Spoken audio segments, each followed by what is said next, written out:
Hi everyone. This video we're going to learn about logarithmic functions, which we will define to be the inverse of the exponential functions that we recently studied. Therefore, let's take a brief look at inverse operations and inverse function. Remember that a function and its inverse, they are related by the fact that either of them undoes what the other one does. Okay, so in some sense they are opposite, but we use the word inverse instead of opposite to indicate that there is some sort of a directionality involved, right? So a function takes input and gives an output, and what an inverse does is reverses the direction. So it takes the original output as the input and gives the input as the output, and that's why we use the word inverse instead of opposite. For example, if your function is x plus 3, which in terms of instruction means add 3, your inverse would be x minus 3, which in terms of instruction would mean subtract 3. And so it makes sense because if you add 3 and you subtract 3, then you have essentially done nothing. And this is something that you should,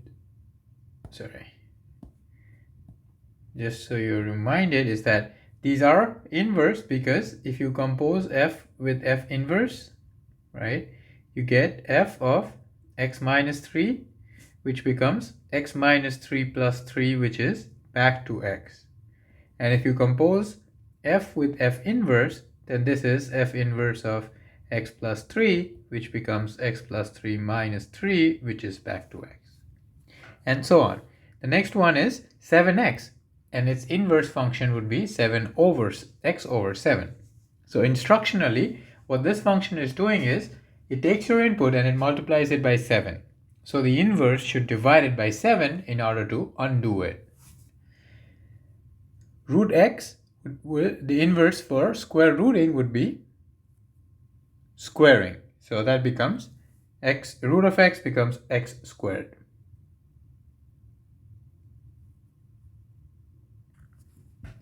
So in terms of idea, the important thing here is that the operations that we know as inverses, addition, subtraction, multiplication, division, square rooting, squaring, they kind of also appear as inverse functions.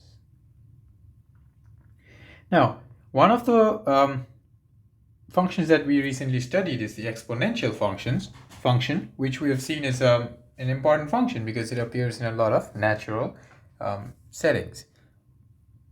Now, since we have a function with us, it is always extremely useful to also know what its inverse is. In the sense that, let me put it this way. Once you have the function, you understand everything about the function, you automatically also know everything about the inverse, which means that it makes sense that if this inverse exists, then you should know, and if it doesn't exist, then you should define it. It doesn't exist in the sense that if it doesn't have a name. So we will see what that means here. For example, let's say I start with function 2 to the power x. My input is 3, then my output is going to be 2 cubed, which is 8. Similarly, if my input is 4, the output is 2 to the 4, which is going to be 16. Now, so if you're designing the inverse function, then the design should be such that you find a function whose input are these things and you give that as an output. So when your input is 8, your output is 3. When your input is 16, your output is 4. Okay? So the way this inverse function is going to work is essentially you're trying to find a function which then gives you the exponent instead of the result. So it tells you what number did you raise this by to get your result. So like here, it says you must have raised 2 to the power of 3 in order to get a result of 8.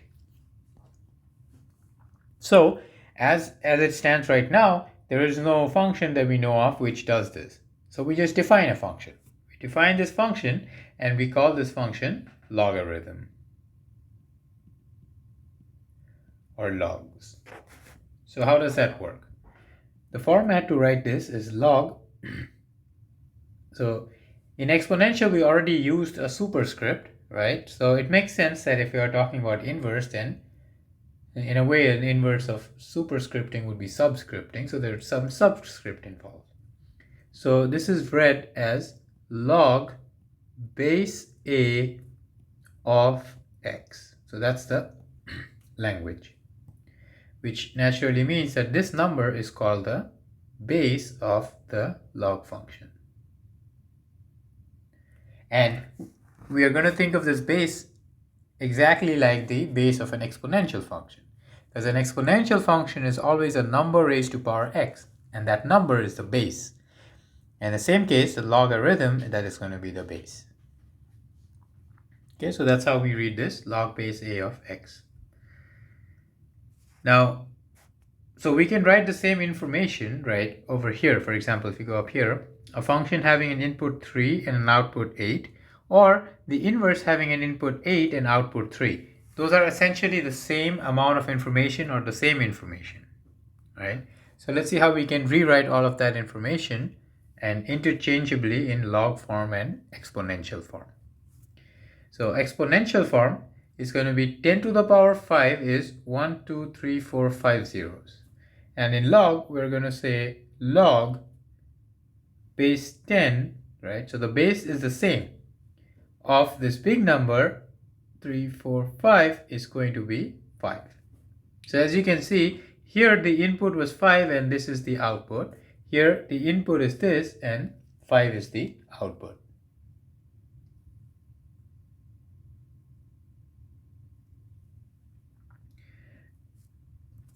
Two to the power 3 equals 8. That would be, the base is the same. Interchange the input and output, so log base 2 of 8 is 3. Now going from log to exponential, now it says log base 2 of 1 over 8 is negative 3. The base doesn't change, so it's still 2. Interchange the input and output, so 2 raised to negative 3 is 1/8. Which is true, because what is 2 raised to negative 3? It's 1 over 2 raised to 3, which is 1 over 8. Now let's do a little more abstract. Log base 5 of s equals r. Now the base never changes. So it's 5 interchange input output to the power r equals s. Okay, so this is what we say, you can think of it as going from log form to exponential form. Because essentially, since these functions are inverses of each other, the amount of information and the actual information they contain is exactly the same. Since the information they contain is exactly the same, there's two ways of writing that information. Okay, so let's look at some properties of logarithm. Now these properties are actually derived from the properties of exponential, which again makes sense because these are duals of each other, the inverse and the function. So they should have the same structure. Log base a of 1 is 0. What does this come from? Exponentially, it comes from the fact that a to the power 0 is 1. Okay, a is not equal to 0. Log base a of a is 1.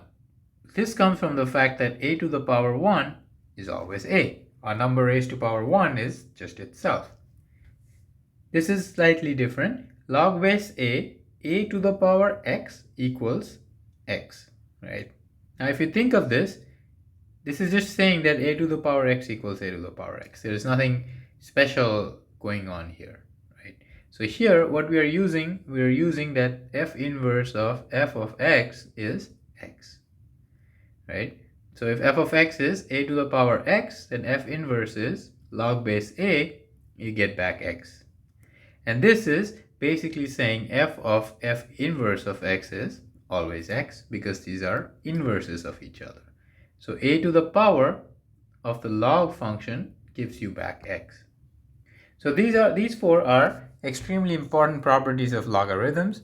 So it tells us basically that log of 1 is always 0 to any base. Log of a number to the base which equals the number is 1. Log a to the power x is x, and a to the power log base ax is x.